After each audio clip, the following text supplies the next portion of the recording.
Hi, this is David Wright, and I gotta get my ICTV.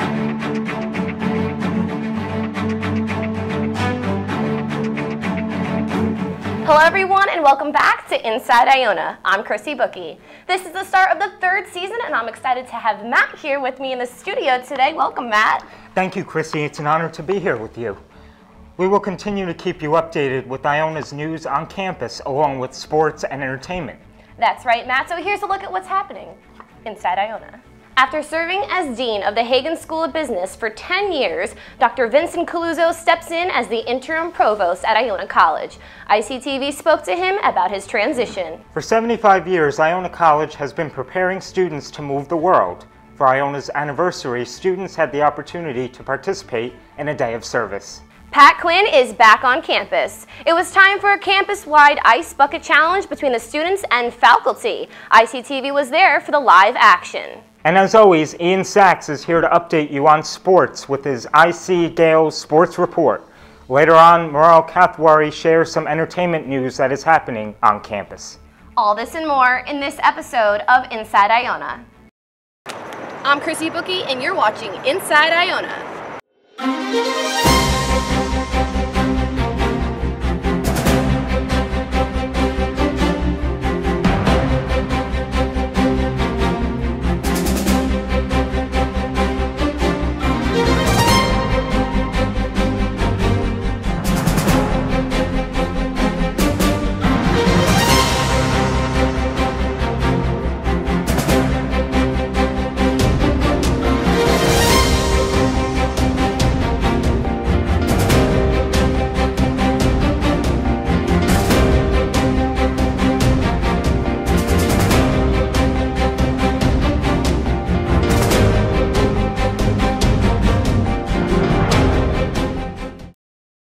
We begin this episode with one of the most talked about stories on campus, Dr. Vincent Coluzzo. He's the former dean of the Hagen School of Business and now recently appointed as interim provost for Iona College. Back in June, Dr. Mark Koselica decided to take a leave of absence. So while stepping in on the spot, Dr. Coluzzo has had the opportunity to speak to student leaders about his transition and goals as interim provost. I met with Dr. Coluzzo this week on behalf of ICTV. Take a look. Hi, I'm Vin Coluzzo. I'm the interim provost and senior vice president for academic affairs. I used to be the dean of the Hagen School of Business. I got a call from the president in late June asking me if I would be interested in taking this interim position. I said yes, and I started the end of June, and I've been in the position now for just about 3 months. And I will tell you, it is exciting. It has been a real challenge. And I like challenges. You know, when you're the dean, you think you know. You think you know what the provost, at least I thought I knew what the provost position was. But I really didn't. And for the last 3 months, I've been going through a transition. One interesting challenge is overall student engagement and how students transition from high school seniors to freshmen here at Iona College. I'd like to wish everyone a successful year. And hope to meet you on campus during the coming months. On September 3rd, the annual Involvement Fair took place on Mazzella Field. This event is an opportunity given to students who are interested in getting involved on campus. Over 80 clubs and organizations set up their tables with music, handouts, and giveaways. I was there to ask students and faculty what getting involved is all about. I'm Matt Ricker, reporting outside on the LaPenta balcony overlooking Mazzella Field, where our annual Involvement Fair is going on. Let's go talk to some Gales. Kelly, what does the NY Society do? Well, we're an organization of student leaders on campus, and we're dedicated to following the values of Edmund Rice, which are contribution to mentoring, because we are the orientation leaders on campus. So you'll see us all throughout the summer, and we also run Welcome Day. And throughout the year, we do different service projects through campus ministries, and as well as running some of our own. And how's the turnout from for Gale Vets? The lists are flowing. We have already had, I'd say, a couple of full lists, so we're looking forward to being able to hire some volunteers for the fall for upperclassmen, and then looking at freshmen for the spring. This is Michelle Gerke, and she is a member of NR Future, an organization that's located right there in Rochelle. And Michelle, can you tell me a little bit about your organization? Absolutely. Well, NR Future is the revitalization effort to bring new businesses and different events to the downtown to make this a more vibrant and lively place to be.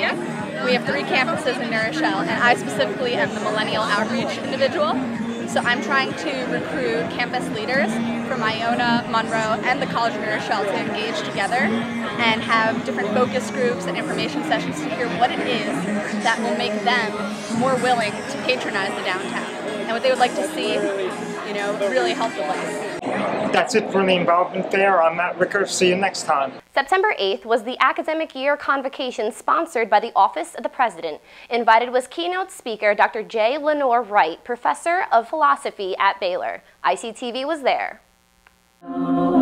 Allegiance, abroad we spread thy fame. Development program, we strive to reinvigorate our teaching with innovative pedagogy and to develop a heightened enthusiasm for the kind of student learning that results from the critical examination and self-reflection that the humanities encourage.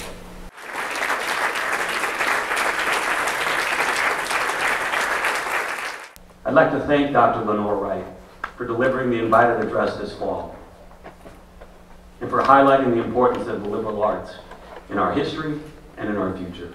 Every year, the Office of Mission and Ministry offers mission trips as an opportunity for students to immerse themselves in service. On September 9th, the Iona in Mission Committee, along with the mission trip leaders this year, held an info session in Spelman Burke Lounge. ICTV spoke to the director of Iona in Mission, Steve Hill. Here with Steve Hill. Steve, why should people apply to mission trips? Absolutely.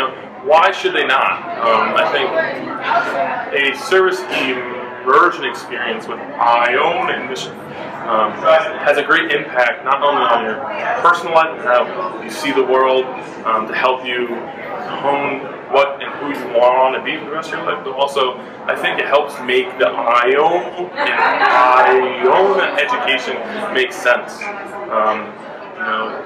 The point of a Catholic Christian Brothers education is to be transformed by academic work, but also by service with the poor and marginalized, to be transformed by these things and then transform the world.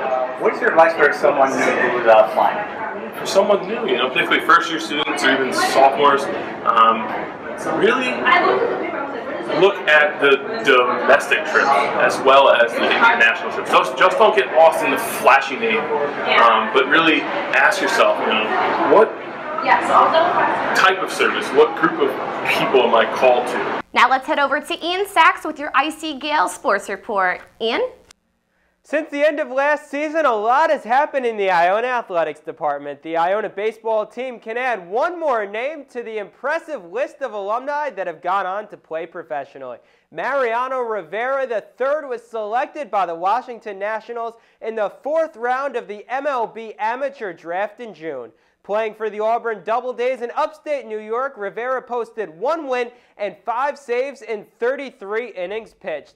Back to Iona, senior Kate Avery won the MAC Student Athlete of the Year award for the 2nd consecutive year. She won the 2014 NCAA Individual Championship in cross country and claimed 2 All-America honors.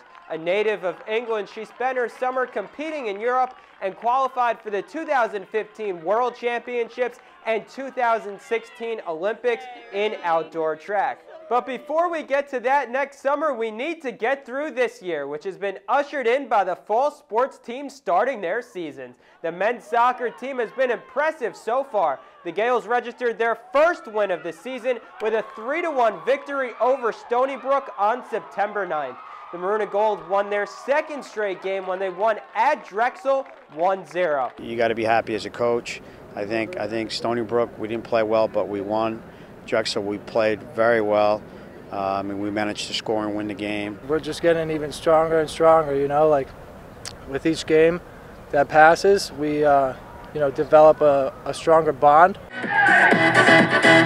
Now over to the women's side, the Gales have struggled, dropping 7 of their first 8 games. The win came on August 28th when Iona pounded Wagner 3-0. Here's Iona Insider's Joe Archino with more.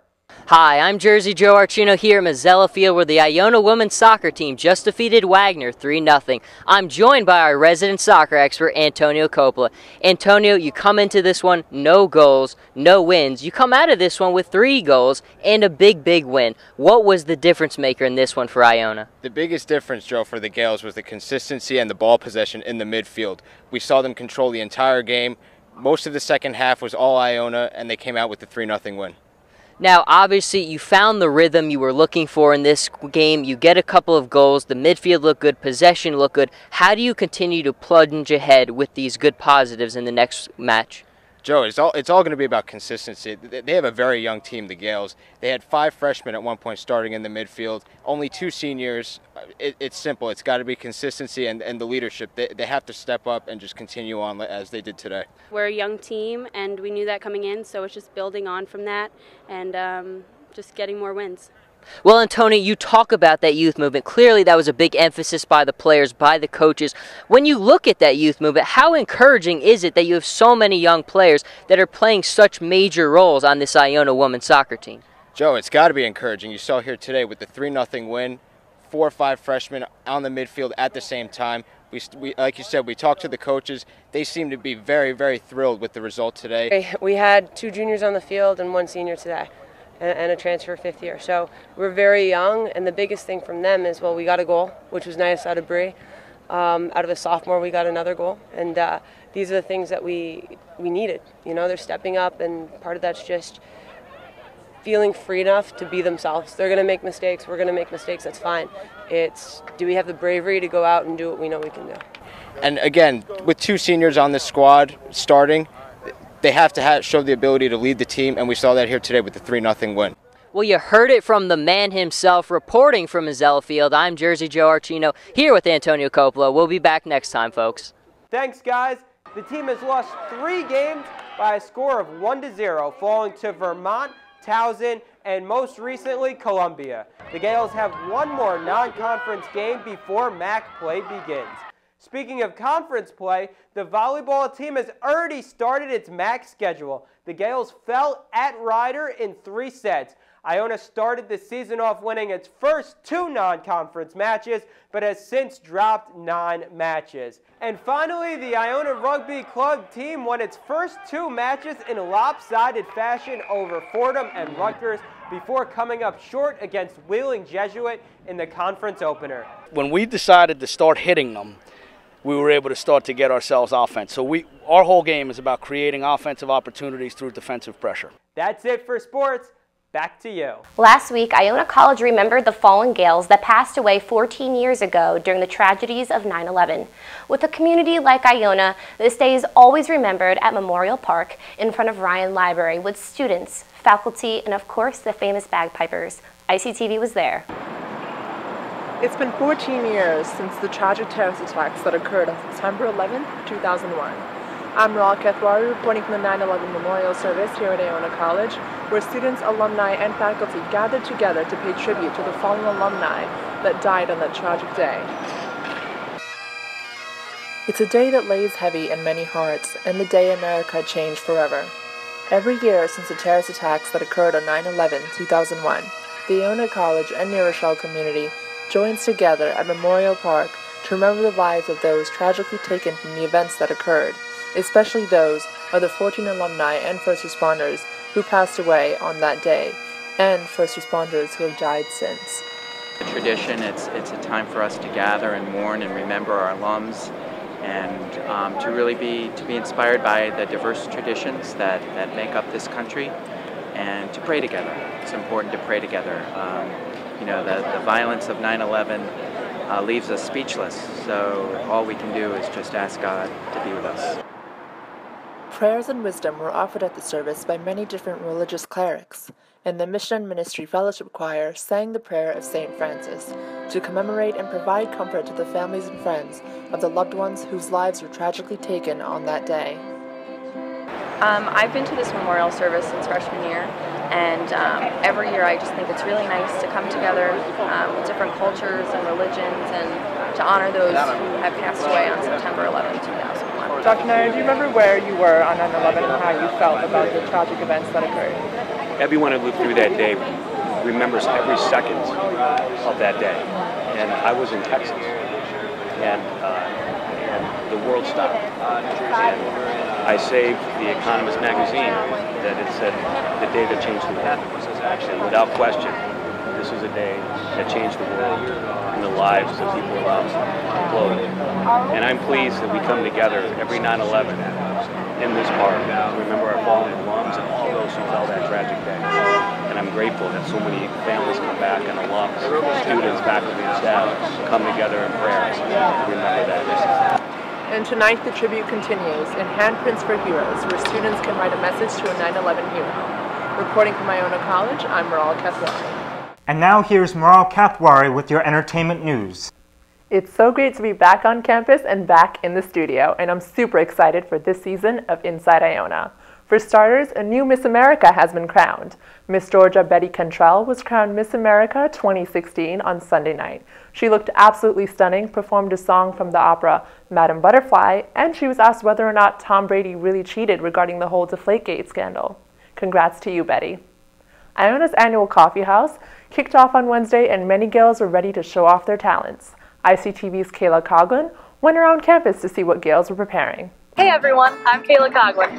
Coffee House is coming up soon on campus and everyone's getting really excited because this is a wonderful time for everyone to just display their talents and really get out there and perform. What I'm interested in though is what talents do the gals on campus possess? Any hidden talents that nobody knows about? No, I don't. Sorry. I'm pretty boring. That's kind of a talent. Like, are you like ridiculously boring? Can you bore anyone? Like, no, not that boring. Oh, so you lied. If you had the choice to either be an excellent dancer or an excellent singer, what would you choose? No, you have to answer. You have 5 seconds to answer this question. Dancer. What would your talent be? My talent would be to read people's minds. Yeah, that's a superpower. It would probably be Mongolian throat singing. No, I would like never tell anyone that I was good at juggling, and I would just start juggling random things on like a date at the dinner table or something. Having a beautiful voice. Can you sing right now? Like, are you already a good singer? Not worthy of being videotaped. I like the way you put that to get right out of this. Clearly, we have a whole ton of talented gals on campus, both the faculty and the students. So thanks a lot for watching, and I hope you join me next time for Gale on the Street. Hi, I'm Brandy here in Spelman Hall in the basement at the biannual Coffee House. Coffee House is a student talent show run by the Office of Mission and Ministries. I was actually here with ICTV last year, and it's great to be back and see some of the same performers as well as a lot of new interesting faces. So check it out. Everything you should be, and that's why I need you here. Coffee House is a biannual, once a semester event where we have lots of student talent, we have free food, and it's a really great night for everybody to come together and celebrate all of our different talents and skills. It's really cool. Even if it's just in your wildest dreams,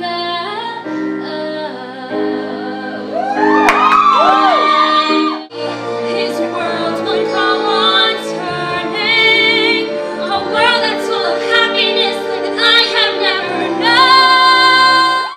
As usual, Coffee House had a great turnout. Congratulations to all the performers. We hope to see you again for the next Coffee House next semester. See you then. This year, the flyer read, BYOB, bring your own bucket. That's right, an ice bucket challenge that was campus-wide happened here at Iona College. Pat Quinn, an Iona alum who we spoke with last year, was excited to celebrate awareness of ALS. So of course, ICTV brought our own bucket, Tara Knight Society supplied the water, and we all dumped cold water on our heads to continue awareness of ALS. Hi, I'm Matt Ricker reporting from the LaPenta lot here at Iona College at the annual ALS Ice Bucket Challenge. Let's go talk to some Gales. So, ALS is short for amyotrophic lateral sclerosis. Pat was an Iona student just like us, who was just given a bad break. So please help us in welcoming Pat Quinn. Yeah! We see it as hope. We see it as people learning about our disease. And the more you learn, the more you'll support. And the more support we build, the better we'll be. So thank you all for being here. I really appreciate it. 3, 2, 1,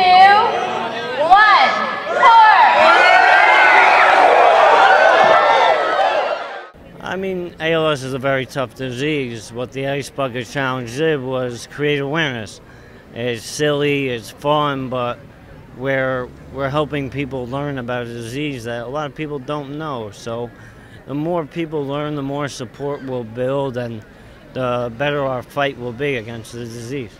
It feels pretty good because I know that we helped a good cause. We had a lot of fun doing it. Plus, we got a perfect day for it. Yeah, it's really hot out, so dumping that water was good. I hope that they understand that this is not just an ice bucket challenge, but to fight against ALS. You know, this is a real thing that a lot of people suffer with in the U.S. and even around the world, and, you know, we can't stop. That's it for the annual ALS Ice Bucket Challenge here at Iona College. I'm Matt Ricker, back to the studio. It has been reported that about 78% of teens have cell phones and 47% of them have smartphones. What if you were told that jailbreaking your phone for free apps could turn into you exposing your personal information to people in other countries?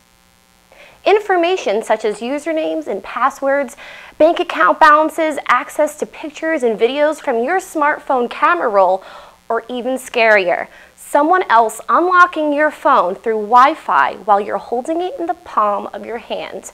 I've recently done a story on this issue for my broadcast newsroom class, and I thought I should share it with you too. Here's my interview with Walter O'Hanlon, a freshman here at Iona College, that talks about smartphone hacking. I'm Chrissy Bookie reporting for ICTV. Today's news story is about how jailbreaking your smartphone could lead to others hacking into your private information internationally. Here at Iona College, freshman Walter O'Hanlon talks about how teens jailbreak their phones to get free apps. Pretty much hacking would be illegally infiltrating somebody's personal technology device. Jailbreaking would be pretty much unlocking different capabilities of your device. When you jailbreak your phone, you're doing something is that it's not illegal, but Apple doesn't condone it. So pretty much what you're doing is opening a backdoor to your phone where anybody could walk in. Students at Iona even admitted to jailbreaking their phones, consequently getting their phones hacked. So I ended up jailbreaking my phone to get a lot of new features and stuff, but within a week I had it jailbroken. I actually got it hacked. It cost me around $200 to get a whole new one and stuff like that. It really sucked, but they hype it up to me a lot more than it is, but it really just destroys your phone in the end. Recently now that drones have become more readily available, people have been flying these drones around big public areas, and you could put a Wi-Fi repeater on them. And again, if you have more technological-based knowledge, you can program these repeaters to trick your iPhone into thinking, hey, this is a Starbucks Wi-Fi, this is Optimum Wi-Fi. Your phone will automatically connect to it, and they're going to go grab your data out of your phone. I feel that it's horrible that this is happening to people. Most people don't understand by jailbreaking your phone, you're releasing your personal data to people who want to do bad things to you on purpose. Jailbreaking and smartphone hacking seems to be an ongoing trend with each generation. It seems that the safest way to protect yourself is to spend the extra money for the apps without jailbreaking your smartphone. That wraps up today's top news story. For ICTV, I'm Chrissy Bookie. Back to you in the studio. On Sunday, September 19th, the Iona College community came together for a day of service. This event was one of the many events to celebrate the college's 75th anniversary. Students, faculty, and staff all participated in various community service projects in New Rochelle, as well as other locations on and off campus. Hello, one and all. I'll be brief. 75 years ago, Brother Cornelia, then president, the first president of Iona College, stood on the steps of the science building, this science building, to welcome 93 students to Iona College and to set forth the next 75 years. Hello, I'm Carl Picario-Foley. I'm the Director of the Office of Mission and Ministry, and today is Iona's birthday. Happy birthday, Iona. September 19, 1940, Iona started. and people were convened in front of this very building, Cornelia Hall, by Brother Cornelia, the first president. And we celebrate on birthdays what's essential to Iona, and that's service. And that's what we're going to do. So 400 strong, we're going out to the community, and we're excited to serve. Happy birthday, Iona! That's all we have for this episode of Inside Iona. We hope you enjoyed the new season. To keep up with what's going on here at Iona College, please like us on Facebook, follow us on Twitter and Instagram, and subscribe to our YouTube page. Thank you to Professor Witch's Digital Production Workshop class and the general members of ICTV for helping behind the scenes. For all of us here at ICTV, I'm Matt Ricker, and thank you, Chrissy, for having me co-host with you. You're welcome. Thank you, Matt. I'm really impressed with your presence on screen. Thank you. Here's some of the footage of the Freshman Move-In Day live at Loftus Hall. And again, for ICTV, I'm Chrissy Bookie. See you next time. How you doing, guys? All right? Woo! I'm so excited.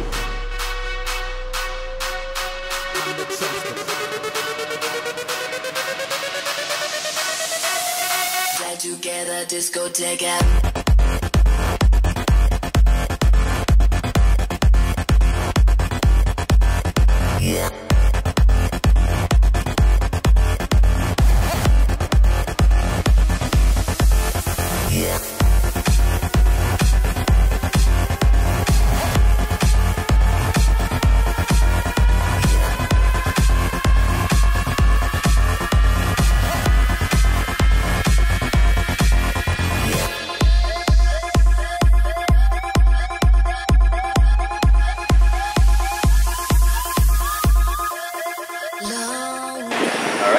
Enjoy it. Happy moving.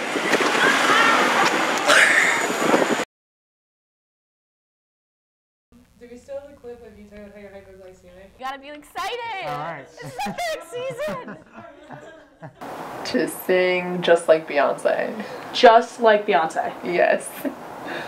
You know there's already a Beyonce. I know. I don't think I could ever be her because she's queen, but I would want to sing like her. No. Welcome, Matt. Thank you, Chrissy. Oh, was I supposed to say? You're not gonna put this in.